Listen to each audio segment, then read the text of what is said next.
Hello students, to the point G K academy के YouTube channel में आपका फिर से स्वागत है।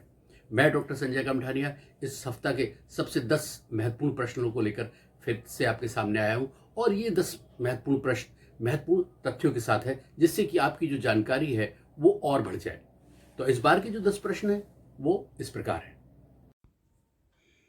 इस बार का क्वेश्चन नंबर 1 है, आरटीजीएस के संदर्भ में निम्न में से कौन सा कथन सही है। ऑप्शंस हैं, ए, यह एक फंड ट्रांसफर सिस्टम है। ऑप्शन बी, ये प्रणाली 24x7 उपलब्ध है।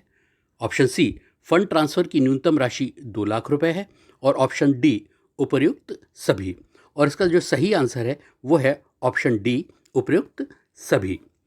RTGS real time gross settlement fund transfer mechanism है जिसे आरबीआई ने 14 दिसंबर 2020 से 24x7 यानी 24 घंटे के लिए लागू कर दिया है।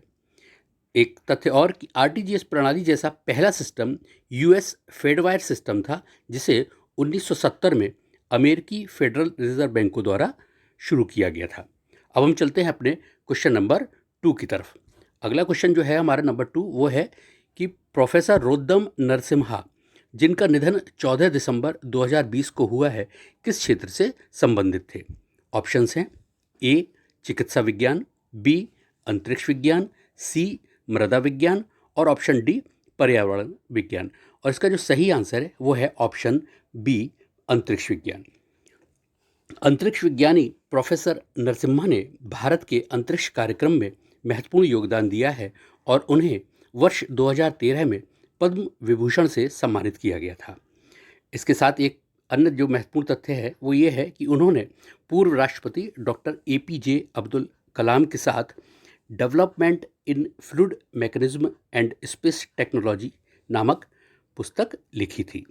अब हम चलेंगे क्वेश्चन नंबर 3 की ओर। हमारा जो क्वेश्चन नंबर 3 है वो ये है कि निम्न में से किस राज्य को सर्वश्रेष्ठ पहाड़ी राज्य का पुरस्कार दिया गया है। ऑप्शंस इस प्रकार हैं। Options A, Nagaland, option B, Himachal Pradesh, option C, Uttarakhand और ऑप्शन डी, सिक्किम। और जो इसका सही उत्तर है वो है ऑप्शन बी, हिमाचल प्रदेश। पहाड़ी राज्य हिमाचल प्रदेश के जो वर्तमान मुख्यमंत्री हैं वो हैं जयराम ठाकुर और इसके जो राज्यपाल हैं वो हैं बंडारू दत्तात्रेय। अब हम चलेंगे अपने क्वेश्चन नंबर 4 की ओर। इस सप्ताह का जो क्वेश्चन नंबर 4 है वो है, अंकिता रैना का संबंध किस खेल से है। ऑप्शंस हैं, ए, शतरंज, बी, हॉकी, सी, क्रिकेट और ऑप्शन डी, टेनिस। और जो इसका सही आंसर है वो है option D, tennis. Ankita Raina जो इस समय वर्तमान में भारत की नंबर 1 खिलाड़ी हैं टेनिस की, और अभी उन्होंने हाल ही में दुबई में जॉर्जिया की एकेटरीन के साथ अल हबटूर ट्रॉफी जीती है। अब हम चलेंगे अपने इस वीक के क्वेश्चन नंबर 5 की ओर। क्वेश्चन नंबर 5 है, भारतीय क्रिकेट टीम ने विदेश में अपना पहले डे नाइट टेस्ट मैच किस देश के विरुद्ध खेला। ऑप्शंस हैं, option A, New Zealand, option B, Bangladesh, option C, Sri Lanka और ऑप्शन डी, ऑस्ट्रेलिया। और इसका जो सही आंसर है वो है ऑप्शन डी, ऑस्ट्रेलिया। इसके साथ जो अन्य महत्वपूर्ण तथ्य हैं वो ये हैं कि अभी ऑस्ट्रेलिया के साथ भारत ने अपना पहला डे नाइट टेस्ट खेला है विदेश में, एडिलेड में, जबकि भारत ने अपना पहला डे नाइट टेस्ट बांग्लादेश के विरुद्ध नवंबर 2019 में कोलकाता, इंडिया में खेला था। और इसके अलावा अब पहला डे नाइट टेस्ट मैच कब हुआ था, तो पहला day night test match Australia और न्यूजीलैंड के बीच एडिलेड में ही वर्ष 2015 में खेला गया था। अब हम अपने अगले प्रश्न की ओर चलेंगे। प्रश्न संख्या 6, हाल ही में जारी मानव विकास सूचकांक 2020 में पहला स्थान किस देश को प्राप्त हुआ है।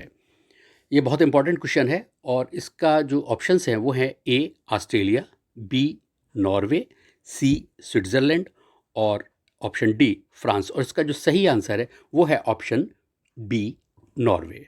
यूरोपियन देश नॉर्वे को इस मानव विकास सूचकांक में प्रथम स्थान मिला है। मैं आपको बताऊं कि यूएनडीपी के इस सूचकांक में भारत का 131वां स्थान है, जबकि पिछली बार वह 129वें स्थान पर था। यूएनडीपी एचआईडी की गणना किसी राष्ट्र की स्वास्थ्य, शिक्षा और जीवन स्तर के आधार पर करती है। अब हम चलेंगे क्वेश्चन नंबर 7 की ओर। हमारा क्वेश्चन नंबर 7 है कि वर्ष 2030 के एशियन गेम्स की मेजबानी किसे सौंपी गई है। ऑप्शंस हैं ए दोहा, बी बुसान, सी जकार्ता और डी टोक्यो। और इसका जो सही आंसर है वो है ऑप्शन ए दोहा। कतर की राजधानी दोहा में 2030 के एशियन गेम्स खेले जाएंगे, जबकि 2034 के एशियन गेम्स रियाद, सऊदी अरब में खेले जाएंगे। और इसके साथ जबकि जो पहली बार एशियन गेम्स हुए थे वो नई दिल्ली, भारत में हुए थे। अब हम चलेंगे क्वेश्चन नंबर 8 की ओर। क्वेश्चन नंबर 8 है कि हाल ही में भारत ने चिलाहाटी हल्दीबाड़ी रेल संपर्क किस देश के साथ पुनः शुरू किया है। ऑप्शन हैं option A Nepal, option B Bhutan, option C Bangladesh और ऑप्शन डी म्यांमार। और इसका जो सही आंसर है वो है ऑप्शन सी बांग्लादेश। भारत ने बांग्लादेश के साथ ये रेल लिंक पुनः शुरू किया है और यह रेल लिंक वर्ष 1965 से भारत पाकिस्तान युद्ध के बाद से बंद था। एक महत्वपूर्ण तथ्य यह है कि अभी 17 दिसंबर को भारत बांग्लादेश ने वर्चुअल सम्मेलन में कृषि, कपड़ा, तकनीकी, खेल, सामुदायिक विकास और हाइड्रोकार्बन जैसे विविध क्षेत्रों में 7 समझौते किए हैं। अब हम क्वेश्चन नंबर 9 की ओर चलेंगे। क्वेश्चन नंबर 9 इस बार का है हमारा कि FIFA best men's footballer of the year 2020 का खिताब किसे दिया गया है। ऑप्शंस हैं option A Lionel Messi, option B Cristiano Ronaldo, option C Luka Modric और ऑप्शन डी रॉबर्ट लेवांडोवस्की। और इसका जो सही आंसर है वो है option D Robert Lewandowski. Robert Lewandowski Poland के हैं और उन्हें पहली बार यह पुरस्कार मिला है।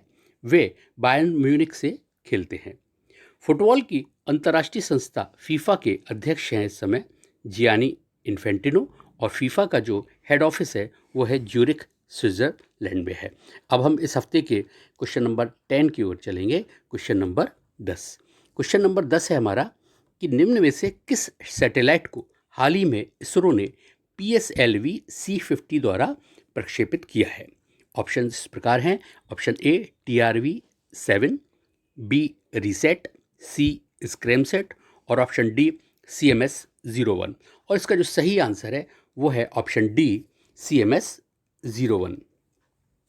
17 दिसंबर 2020 को इसरो ने CMS-01 को लॉन्च किया है और जो Indian space research organisation ISRO है उसके जो वर्तमान में अध्यक्ष हैं वो हैं K7। एक महत्वपूर्ण तथ्य ये भी है कि CMS-01 भारत का 42वां मतलब 42nd कम्युनिकेशन सैटेलाइट है और यह GSAT-12 का स्थान लेगा। तो स्टूडेंट्स, थैंक्स फॉर वॉचिंग। और यदि आपको ये मेरा वीडियो पसंद आया हो तो इसे लाइक कीजिए, शेयर कीजिए और मेरे चैनल को सब्सक्राइब कीजिए। आपके परीक्षा के लिए ढेर सारी शुभकामनाएं।